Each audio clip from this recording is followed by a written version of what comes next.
News 18 मराठीकडे मोठी बातमी समोर येते विलास प्रशांत जगताप हे पुण्यातून विजयी झालेले आहेत। हे तेच प्रशांत जगताप आहेत ज्यांनी राष्ट्रवादी काँग्रेस शरदचंद्र पवार पक्ष सोडून हे काँग्रेसमध्ये गेलेले होते। निश्चित तत्वासाठी ज्यांनी बंड केलं शरद पवार यांच्या राष्ट्रवादी काँग्रेसचा अजित पवार यांच्या सोबत जाणं मला पसंत नाही असं म्हणत ज्यांनी बंडाचं निशाण फडकावलं आणि काँग्रेसमध्ये गेले त्या प्रशांत जगताप यांना पुणेकरांनी शाबासकीची थाप दिली का हा प्रश्न या निमित्तानं उपस्थित होतोय।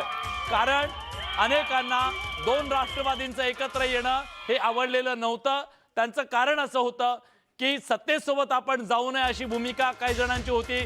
त्यात अग्रेसर होते प्रशांत जगताप आणि प्रशांत जगताप यांनी तिथला चहूबाजूने घेरलेला असताना सुद्धा प्रशांत जगताप यांनी आपला हा विजय खेचून आणलेला आहे आणि एक प्रकारे अजित पवार आणि शरद पवार या दोघांच्या राष्ट्रवादीला त्यांनी दोबी पछाड दिला। पनवेलमधून मोठी बातमी समोर येते। पनवेलमध्ये 4 जण विजयी झालेले आहेत। भाजपचे 4 उमेदवार पनवेलमध्ये विजयी झालेले आहेत। ही मोठी बातमी आपण आता बघतोय। प्रभाग क्रमांक 7 मधून पनवेलमध्ये भाजपची सत्ता येणार यात कुठलंही दुमत नाहीये। ज्या प्रकारे तिथं विरोधक निष्प्रभ होते भाजपची ताकद होती। मुंबईमधली सगळ्यात मोठी लढत वैशाली शेवाळे पराभूत झाल्या ज्या राहुल शेवाळेंच्या वहिनी आहेत आणि आशा काळे तिथं विजयी झाल्या। आशा काळे विजयी झालेल्या आहेत। आपण बघतोय ही मोठी लढत होती। राहुल शेवाळे यांच्या वहिनी यांचा पराभव झालेला आहे। पिंपरी चिंचवड कधी काळी अजित पवार यांचा बालेकिल्ला भाजपनं सर केला आणि तो मजबूत करण्याचं काम भाजपनं पुन्हा एकदा केलंय। पिंपरीमध्ये भाजपनं जोरदार मुसंडी मारत हाफ सेंचुरी कंप्लीट केली आहे। भारतीय जनता पक्षाच्या समोर अजित पवार यांनी ठाण मांडून आव्हान उभं करण्याचा प्रयत्न केला। सोबत काकांच्या राष्ट्रवादी काँग्रेसला सुद्धा सोबत घेतलं।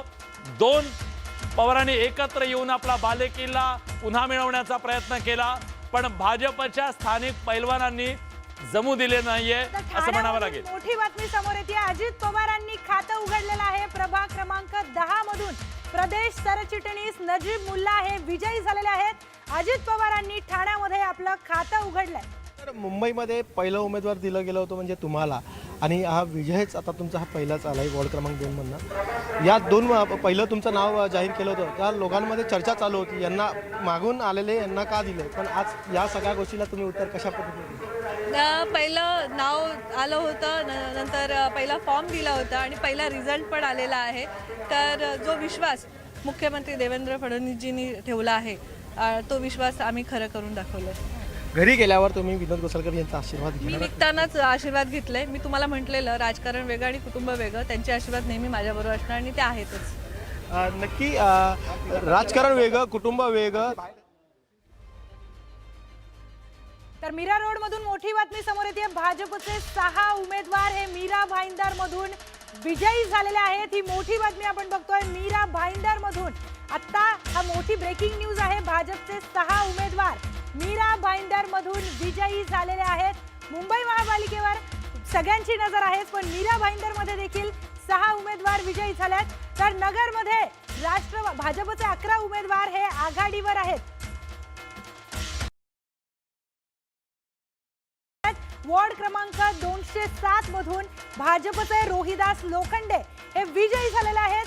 निकाल जाहीर झालाय मुंबईचा वॉर्ड क्रमांक 207 चा। भाजपचे रोहिदास लोखंडे तिथे विजयी झालेले आहेत। मोठी बातमी आपण आता बघतोय। ब्रेकिंग न्यूज समोर येतात। नेमकं कुठल्या वॉर्ड मध्ये कुठला उमेदवार जिंकून येतोय आता पाहणारच आहोत आपण।